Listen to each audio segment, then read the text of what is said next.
Hello once again. Now, if you saw my previous episode on Crewe to Derby, then when I got to Kidsgrove, you would have seen that I asked you to watch another video, and this is it. So, you can probably tell I'm wearing a nice brightly coloured football shirt, and I will come to that in a moment. I'm going to try something a little different, and yes, I love the railways, but I'm a stereotypical bloke, and I love football. So I'm going to combine the two on a new type of station episode that I'm going to try out and see how we get on. I'm going to explain more after the intro, but nonetheless, welcome once again as we explore a non-league railway station.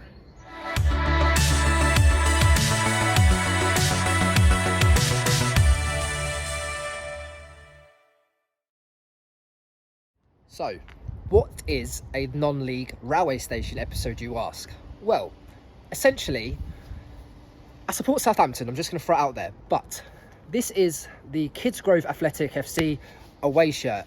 Now, where have I got this? So, there is a brilliant company that you can access online and on TikTok called Non-League Football Shop. And what they do is they have a massive selection of all the non-league football teams. Now, I'm going to stipulate, and this always happens on their lives and stuff like that, no, there is no Premier League, Championship, League 1, League 2. It is from the National League all the way down to grassroots. So just to caveat that out there. And what you can essentially do is you can buy a specific shirt that they are actually selling, or you can do a football shirt mystery box. That's what I tend to do, and I've got about 12 now, and I have to say they've all been brilliant, and they're from random different places. Like, just to throw out a few more, I've got Osset United, I've got Truro City, and I've got South Shields. So you can just imagine the railway journeys that I'm going to have by just visiting those stations, and that is the point of this video. I thought, how can I tie in the two? So, like I said, we're going to involve the football element, but also we're going to involve the railway element, of course. So again, it's a fresh idea. Let's see how we get on. But yeah, let's talk about Kidsgrove first of all, before we get onto the football. So here's Kidsgrove. Kidsgrove railway station opened in 1848. Now, it comprises of 4 platforms and is managed by East Midlands Railway. Service-wise, you've got London North Western, Northern, and of course, East Midlands Railway. In terms of where you can go from here, well, being a Midland station, you've got your Birminghams, Stokes, you've got Crewe, you've got Derby in there, onto Newark Castle. So you've got a good variety to get out and about and explore. I would say the style of station is a bit different to what I'm used to. It's a bit of a V shape.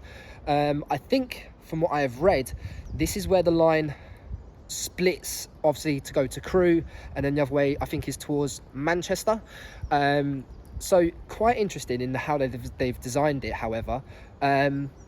But I have to say, it's very quaint. There's not much background noise in terms of main roads or city noise. It's fairly quite cool. So yeah, you got the overhead wires. So I saw a Northern class train come by just now, and it wasn't the 195 diesel that I'm used to on the Hope Valley line. It was its electric. It was its electric counterpart. That's the word. I'm stumbling here. This is what I'm saying. This is totally different. But nonetheless, let's see a bit more.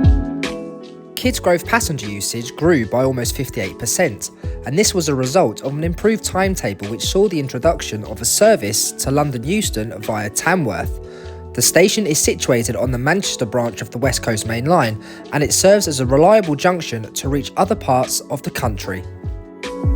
Kidsgrove wasn't opened as Kidsgrove. I'm going back to my name changes again. It was opened as Harecastle.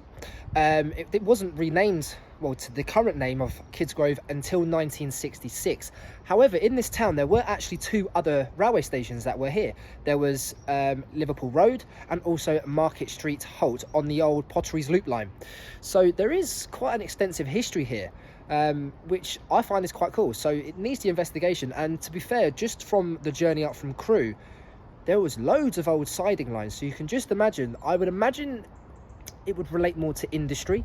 Obviously, Potteries Loop line, that's what Stoke's famous for.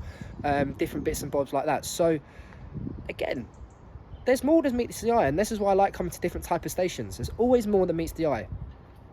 But don't worry for you football fans, we're getting on to the football now, don't worry. I'll cut away and then we'll come back in again.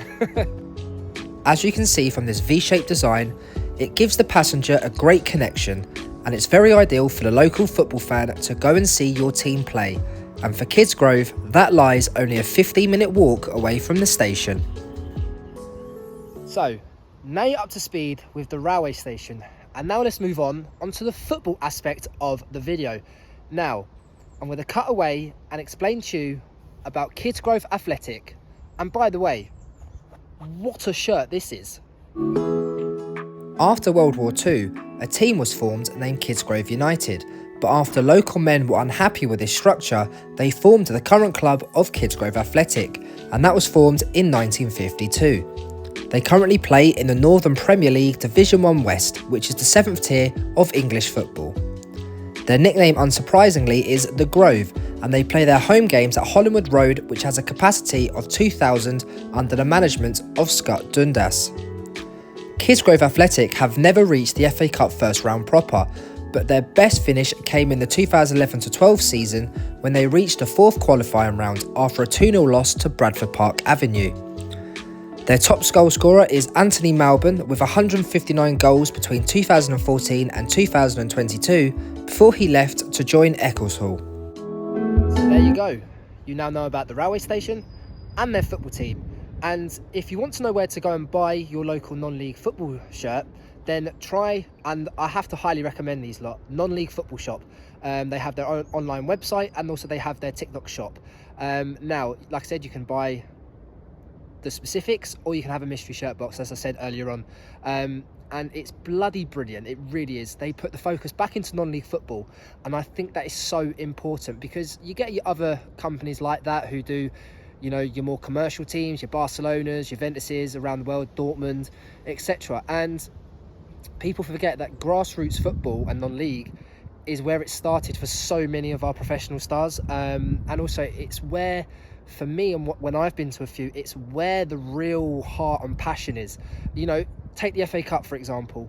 When you get the lower non-league teams, they come against like a League 1, League 2 team, they're up for it. You know, it's a brilliant day out for them, and it's fantastic. It really, really is. Got a cross-country just coming in now. No more railways. But no, like I said, highly recommend Non-League Football Shop. Please, please, please go and check them out and try and get your local team. You never know what you can get. It is literally like a box of chocolates for them. But you can request. So yeah, like I said, it's been a fantastic little time here. I'm now going to head back, wait for my train, which is just about to come in, and head on to Derby. Not a non-league team, although they could be. So hopefully they make their rise up. But nonetheless, thank you very, very much for watching, and I will see you next time down the line.